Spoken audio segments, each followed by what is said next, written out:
Então, vamos dizer, a presença desse elemento profundamente desonesto, 100% fraudulento na filosofia, foi o que, no tempo que eu estudava marxismo, nada me pareceu fraudulento. Mesmo quando pareceu errado, não me parecia fraudulento. Porém, neste ponto, a coisa começou a ficar muito grave. E foi nesse momento que eu perdi todo e qualquer respeito pelo establishment filosófico acadêmico. Todo. Eu falei, não é por aí, esse pessoal não tem nada a dizer. E provavelmente tudo o que se produziu nessa esfera, vamos dizer, nos últimos séculos, está contaminado da mesma coisa e só serve para manter as pessoas num estado de alienação em relação à sua experiência real.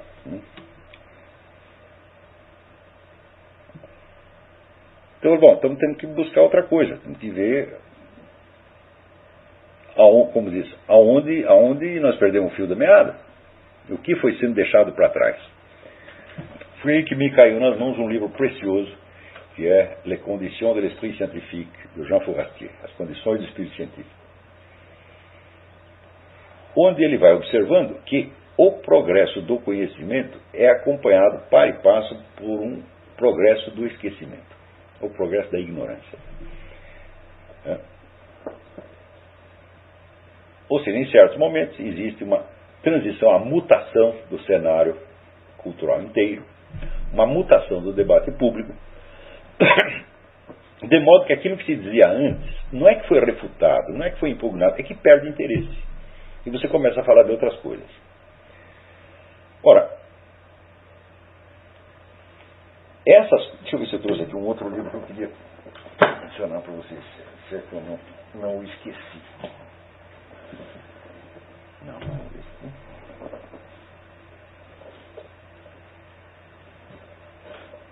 Achei, está aqui.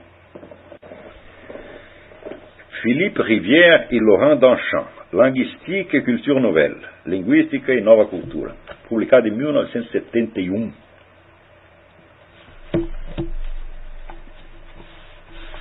Veja o que eles dizem aqui, em 1971. Duas culturas se enfrentam hoje em dia. De um lado, a cultura tradicional, aquela que se afirma ser fornecida pelo sistema escolar. Dizemos se afirma pela razão de que o sistema escolar já está profundamente alterado em relação àquele que ele era algum tempo atrás. Essa cultura repousa, grosso modo, sobre a distinção clássica entre uma ordem científica e uma ordem literária, mas, em princípio, com a preponderância desta última. Isso se refere à França, dessa última, quer dizer, da cultura literária. Esse espírito literário que subjaz a toda a linguagem dessa cultura empresta seus modelos da filosofia tradicional, da literatura e do sistema clássico das artes, pintura, teatro, música clássica, etc, etc. Do outro lado, temos a cultura nova, extraescolar, cuja infraestrutura está diretamente ligada à revolução tecnológica e científica. Essa cultura em pleno desenvolvimento cria seus modelos num novo sistema das artes: cinema, história em quadrinhos, design industrial, música pop, arquitetura, urbanismo, etc. Ora, na época, ela empresta, aliás, suas técnicas de pensamento da linguagem das ciências, das matemáticas modernas, da física, biologia e ciências humanas.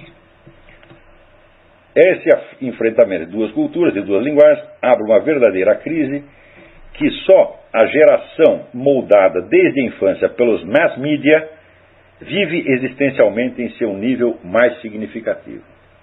Ou seja, você tem uma crise, mas só o pessoal que já está dentro da nova cultura percebe o conjunto na sua maneira mais significativa. Eu digo, ora, mas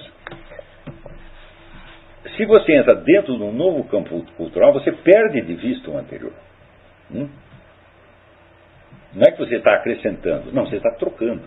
De repente as pessoas são formadas de outra maneira, com outra linguagem, com outros critérios, criados desde produtos muito recentes, que não foram testados ao longo das gerações, por exemplo, a cultura anterior, constituía-se na base de modelos que o tempo havia testado. Não? De repente você pega, por exemplo, temos aqui a lógica matemática e a história em quadrinho. Olha, eu encontrei no mundo do academismo científico tantas pessoas que tinham alta formação científica, mas cuja leitura literária realmente constituía de histórias em quadrinhos. Né? E que acreditavam realmente estar vivendo dentro de uma atmosfera de nova cultura, só que tem o seguinte, a cultura anterior havia se tornado incompreensível para eles. Né? Então é desses processos que o Jean Fourastier estava falando.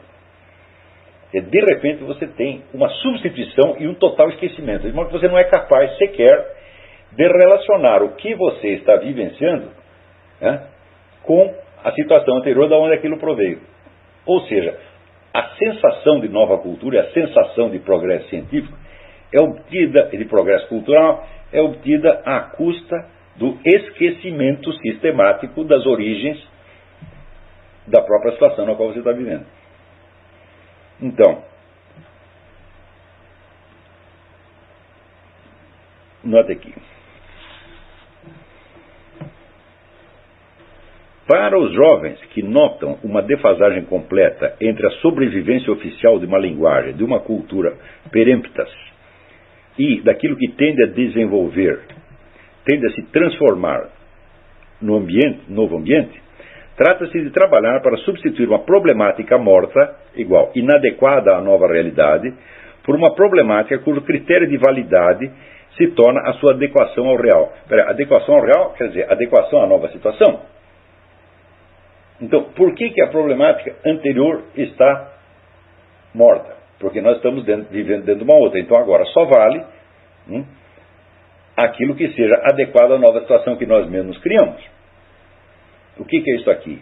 É a hegemonia da mediação discursiva. De novo. Ou seja, nós criamos um novo campo discursivo, esse campo discursivo passa a se tornar a atmosfera na qual nós vivemos realmente, e daí nós só dizemos que só vale os produtos culturais que são adequados à nova situação, que nos permitem expressar o que nós estamos vivendo dentro da nova situação. O que é isso? É um progresso do conhecimento? Não, isso é um esquecimento, isso é uma neurose. Isso é uma doença, evidentemente. E, no entanto, o Thomas Kuhn, no livro Estrutura das Revoluções Científicas, ele mostra que todas elas se passam exatamente assim, só que ele acha isso maravilhoso. Eu digo, por quê que você criar repentinamente uma nova situação discursiva, tornar essa nova situação discursiva uma pressão real sobre você, e agora ter que criar novos produtos discursivos para expressar a nova situação, e ter que esquecer rapidamente a velha, por que isso é um ganho? Por que isso é um progresso? Não podemos saber. Porque só é possível progresso se você tentar comparar com o que havia antes, mas não comparar desde o ponto de vista da nova situação. Então, anos atrás, eu fiz aquela conferência na Unesco, em que lugar que eu fui fazer essa conferência? Meu Deus do céu, né? Isso aí é pregar o evangelho num bordel, né? Eu fiz a conferência dos mais excluídos dos excluídos, em que eu dizia que é muito fácil você enxergar o passado desde o ponto de vista do seu presente. Mas será que o passado não tem nada a dizer sobre você? Então, quando nós fazemos esse experimento mental, né? E olha, eu sei tudo que o pessoal está dizendo de Platão hoje, mas o que Platão diria do que eles estão fazendo agora? Você com frequência descobre que os intérpretes atuais de Platão estão entendendo Platão menos do que ele entenderia a eles. De que ele cria conceitos, cria esquemas, que permitem explicar o que eles estão fazendo, quando eles não conseguem explicá-lo. Essa experiência eu tive inúmeras vezes na vida.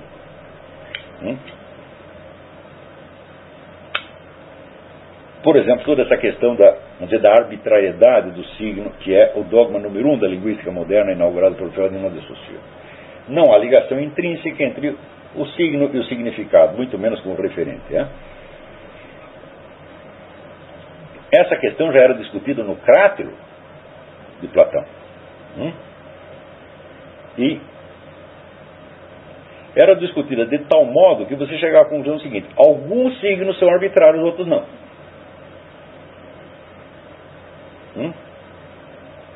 que é uma solução muito mais adequada do que você proclamar dogmaticamente a arbitrariedade do signo e continuar raciocinando a partir daí. É isso. Então, a questão, por exemplo, do simbolismo natural me ocorreu, a pergunta sobre o simbolismo natural me ocorreu aí.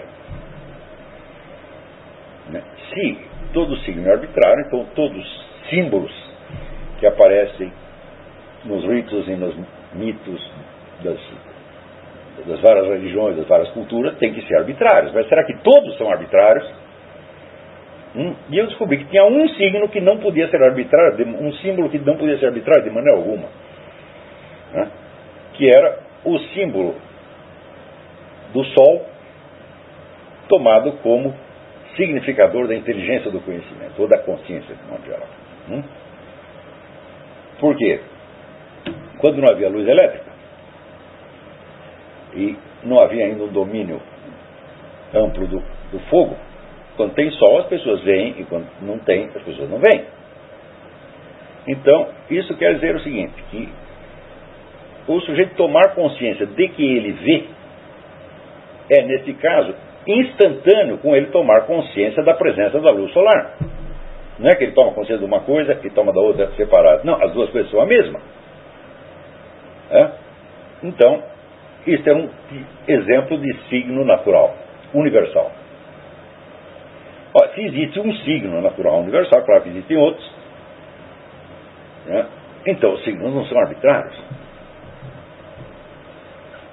Você não vai ver em parte alguma o sol significando a ignorância ou as trevas. Tá certo?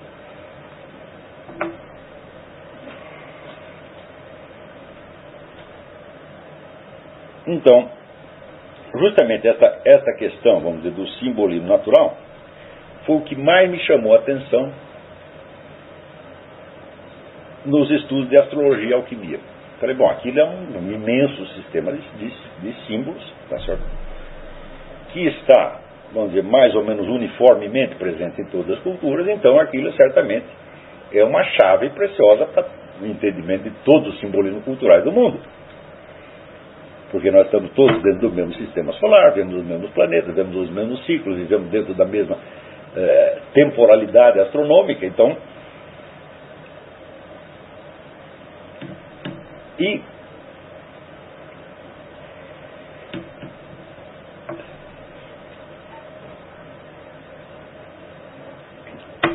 esse estudo, então, me abriram para a ideia de que, uma ideia que depois eu ia encontrar em Schelling,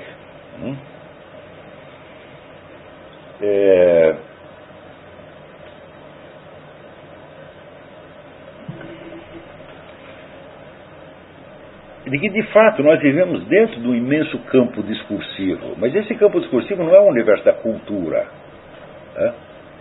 É o universo propriamente dito. Quer dizer, não existe um elemento na natureza que se esgote em si mesmo. Vamos voltar um pouco ao negócio do Josiah Royce. Eu não posso captar uma única individualidade, a individualidade do mosquito ou de uma folha,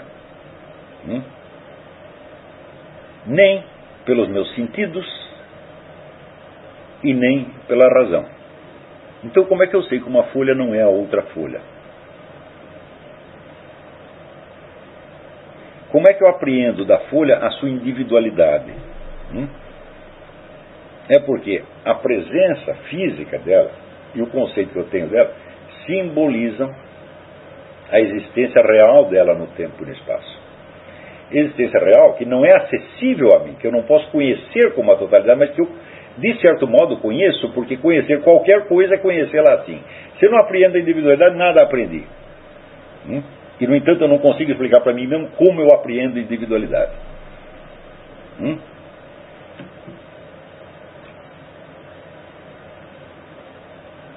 Então, para mim estava claro que não existe em todo o campo do universo que está acessível a nós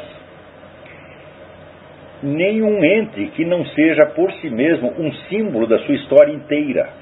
da qual fazem parte muitos outros objetos. E daí, vamos dizer, a famosa ideia do Leibniz da mônada. Quer dizer, cada singularidade é uma mônada que contém na sua estrutura tudo aquilo que a aproxima e separa de todas as outras individualidades. Ou seja, uma folha tem em si todas as diferenças que a separam de todas as outras folhas e que a tornam idêntica a elas no que diz respeito à espécie a que pertence. Esse sistema de semelhança e diferença está inteiro dentro de cada ente. Então, cada ente simboliza a seu modo o universo inteiro. Então, nós estamos realmente dentro do imenso campo discursivo, mas não é o discurso humano. O discurso humano não tem esse poder que esses idiotas estão vendo. O discurso humano só é possível porque existe em volta, né, o discurso da própria natureza, que não é, vamos dizer, um invento literário. Aí eu me lembro do famoso trecho, né, do Georges Bernanos, no livro L'Imposture, no qual ele vê que foi preciso o ser humano decair muito, se degradar muito, até o ponto em que os poetas, em vez de captar esse discurso da natureza, usam os entes da natureza como símbolos postiços dos seus próprios sentimentos ocasionais. E se torna, então, vamos dizer, a natureza se torna um instrumento da expressão da subjetividade do seu fulaninho que foi corneado pela mulher, ou que perdeu o emprego, né? Então, eles, olha, chegou no último grau da babaquice universal. Não, o último grau não, ainda tinha este outro grau, que é fazer, vamos dizer, do discurso humano, do falatório humano, da tagarelice humana, a única realidade. Quer dizer, o império da mediação discursiva. Vocês veem aqui, eu coloquei essas coisas aqui em linha para vocês verem como toda a minha biografia mental, por assim dizer,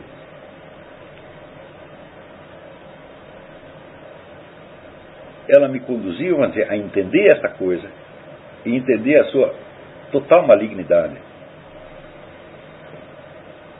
Eu preciso uma vida inteira para isso. E é evidente que de tudo que eu consegui explicar até hoje, eu só disse 1/1000 do que eu percebi, né? Mas eu não preciso explicar tudo por quê? Porque vocês podem perceber as mesmas coisas. Mas o modo de chegar a percebê-las é exatamente este que eu disse, quer dizer, você absorver essas influências uma por uma, como um ator que absorve as características dos seus vários personagens e as representa, vamos dizer, com total sinceridade, sem se deixar modelar por ela. Quer dizer, ele desenvolve, para cada personagem que está representando, ele desenvolve uma nova área da sua personalidade, mas essa área não esgota tudo. Ele tem outras áreas, que são outros personagens, né? Então, foi justamente aí que eu achei que eu estava realmente preparado para absorver em profundidade as obras de alguns grandes filósofos, que eu já tinha lido superficialmente antes, mas que falaram, agora vamos fazer a coisa a sério. Então aí foi aí que eu fui estudar seriamente Kant, Descartes, Fichte, Schelling, Hegel, Leibniz, Husserl, etc. Agora veja, o mar de influências culturais que eu tive que receber antes, para daí eu poder montar na minha cabeça um personagem chamado Kant, outro personagem chamado Descartes, etc. Não é só entender os textos, não. Eu, na outra aula eu expliquei para você que entender os textos é um milionário. Quer dizer, se você não consegue apreender a percepção que o sujeito teve, real, você não entendeu o que ele está falando. Você entendeu somente o texto. E daí você pode até, vamos dizer, principalmente se você leu se imbuiu de Wittgenstein, Saussure, Lyotard, Derrida, etc. Você, na hora que aprende o texto, você diz, bom, só tem texto no mundo, tudo é texto, então se eu sei o texto, eu sei tudo. Então vamos fazer uma pausa aí.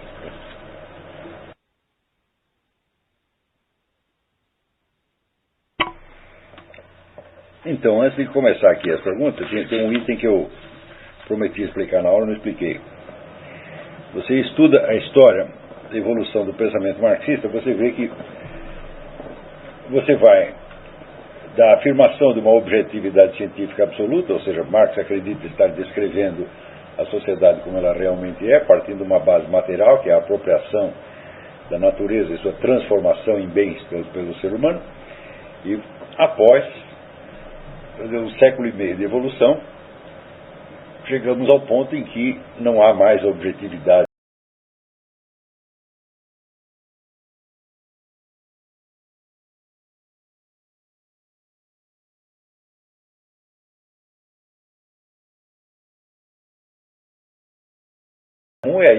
Primeiro, a inversão revolucionária, e segundo, o fato de que, como eu já afirmei inúmeras vezes, ao longo do movimento revolucionário não se pode encontrar nenhuma unidade no nível dos discursos ideológicos, e nem mesmo das propostas concretas. O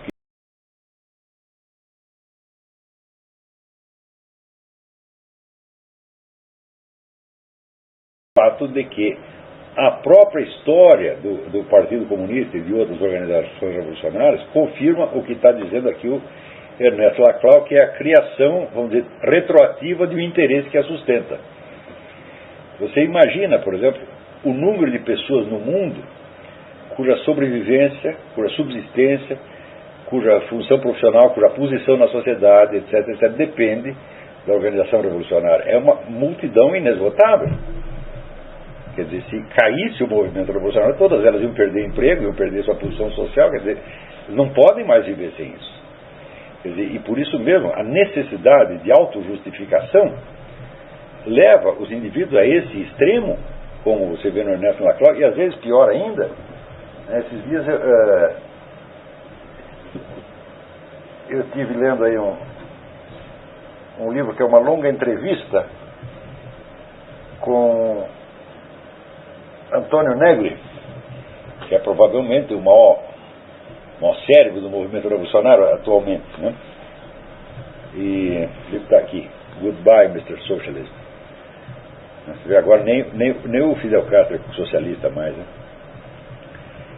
E eu vi o seguinte: existem duas maneiras de você mentir, ambas igualmente eficientes, mas em planos diferentes. Uma é o seguinte: você fala 500 verdades, bota uma mentirinha no meio que o pessoal engole por conta da credibilidade do resto e porque não examina. Essa coisa funciona como um vírus, quer dizer, é uma coisa pequenininha, né, mas que bem colocada acaba gerando efeitos grandes a longo prazo. E existe outra, que isso aí seria, vamos dizer, a contaminação. Existe um processo chamado de contaminação, outro processo chama-se intoxicação. Intoxicação é quando você fala tantas mentiras ao mesmo tempo, tantas, que o cérebro do ouvinte não consegue acompanhar, acaba aceitando aquilo, vamos dizer, por um espécie de efeito avassalador. E eu vi, na entrevista do Antônio Negri, ele mantém a média de pelo menos 3 mentiras por página, mas mentiras gravíssimas, que você, para você desmentir cada uma, você precisaria escrever 10, 15 páginas, para você provar que ele está mentindo. Então, ele conta, vamos dizer, com a dificuldade de contestação. Essas são mentiras difíceis de você desmontar. E ele coloca uma e outra, e outra. Então, isso aí, vamos dizer, é o efeito, vamos dizer, da intoxicação. Você fica intoxicado com aquela coisa e você não consegue reagir àquele conjunto. Esse pessoal usa abundantemente as duas formas, mas evidentemente a curto prazo a intoxicação funciona mais. Então, o movimento revolucionário, ele é uma exemplificação disso, que em parte eu posso dizer que essa análise do Ernesto Laclau se baseia, ou não é que ela se baseia, ela projeta a estrutura do próprio movimento revolucionário no restante do mundo social. Quer dizer, o movimento revolucionário de fato funciona assim. Ele sempre foi, desde o tempo de Karl Marx, ele já era isso que o Laclau está dizendo. Ele era, vamos dizer, a efetivação, vamos dizer, de uma hegemonia discursiva e a criação retroativa do interesse que a sustenta. Sempre foi isso. Só que não dizia que era isso, dizia que era outra coisa. Agora, o que ele fez foi esclarecer o movimento revolucionário para si mesmo, de modo a incrementar a sua eficiência no instante em que, em 85, ele parecia estar caindo, está se desmantelando, todo quanto é lado. Mas graças à inoculação dessa nova estratégia, ele pôde se levantar. Quer dizer, os escrúpulos marxistas que as pessoas, que o movimento revolucionário ainda podia ter, no sentido de acreditar que ele se baseia em interesses sociais pré-existentes, foram jogados por lixo. Não precisa ter interesse social nenhum, não precisa ter classe social nenhuma. Quer dizer, o movimento revolucionário funciona independentemente da estrutura de classe. Ele não tem nada a ver com a estrutura de classe. Ela sempre, no começo, é um pretexto que ela usou, mas agora não precisa nem mesmo usar esse pretexto. Quer dizer, pode usar da boca para fora para os outros, mas internamente eles sabem que eles não representam interesse social nenhum, mas que ao contrário, eles têm que criar esse interesse social.